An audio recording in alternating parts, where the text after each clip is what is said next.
I'm going to vaccinate. And that is, if you don't want to vaccinate, that's your prerogative, but I require vaccinations to protect all the horses in my care.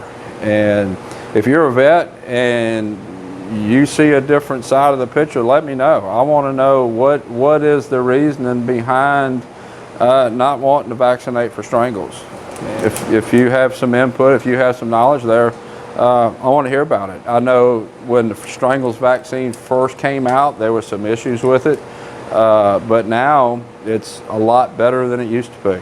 So if you have any first-hand knowledge about that or experience with it, put it in the comments. I'd love to hear about it.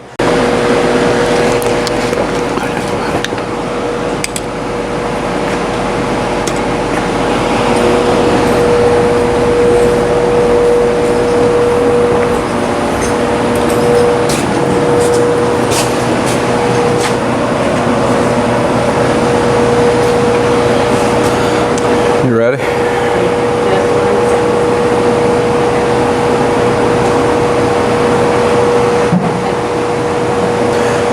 I have Stetson here, and I'm just about to go out to the covered arena and record a video on transitions and stops for my Patreon channel.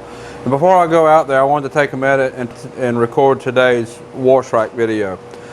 I want to talk about some things that I've had go on recently with Strangles vaccine. When I have a horse come in for training, I have a list of vaccines that is required that the horses have to have had. And one of them is Strangles. And I know that Strangles is not typically given to most horses, but since we are a show facility and a training facility, a lot of horses come and go, and we travel off premises a lot. Strangles is one that's really important that they get vaccinated for, because there's so much traffic, it exposes the horses to it. And there was just recently an outbreak of Strangles in my county. Well, I say recently, it was last year, in my county. And it was a different boarding facility. It was an English boarding facility. They had a couple of cases. And it wasn't huge, but it's out there.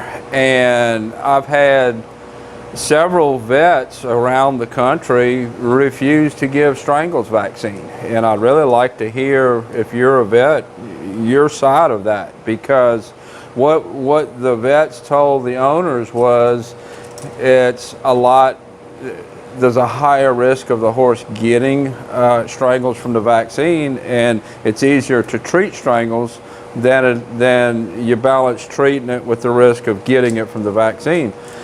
And that makes sense for that one horse. But if I get Strangles in my barn, I'm basically shut down out of business for 6 months or longer. And I think the vets are looking at singularly that horse and really not looking at the big picture of Strangles around the country. I subscribe to some websites where it talks about different outbreaks in different states and what's going around, and Strangles is bouncing around the country pretty regularly. And I don't really understand a vet refusing to give the Strangles vaccine. I understand if you have a horse that pretty much stays on your property, and if you just go trail ride, you and a friend, and you're not really exposing the different horses, I understand not wanting to give the vaccine in that situation. But when you're taking your horse to a situation where there's a lot of horses traveling in and out, or a lot of horses traveling, then the risk of getting Strangles far outweighs any negatives. I mean, to me, that's a no-brainer, because it's all around the country. And if a vet refuses to give Strangles, I will not accept the horse. To me, that is me being responsible and protecting all the horses that's here. And I'm not going to allow a horse that's not vaccinated to come in and bring something in and expose the rest of the barn. To me, that's what a good trainer should be, and to me, a good vet should see the big picture and give Strangles vaccine. I know Recently with human vaccines, there's been all over the board about people not wanting to vaccinate their kids for certain things. I know certain areas they don't want to vaccinate for anything. And to me, that's being irresponsible. Irresponsible parent, irresponsible horse owner. I'm going to vaccinate. And that is, if you don't want to vaccinate, that's your prerogative. But I require vaccinations to protect all the horses in my care. And if you're a vet and you see a different side of the picture, let me know. I want to know what is the reasoning behind not wanting to vaccinate for strangles.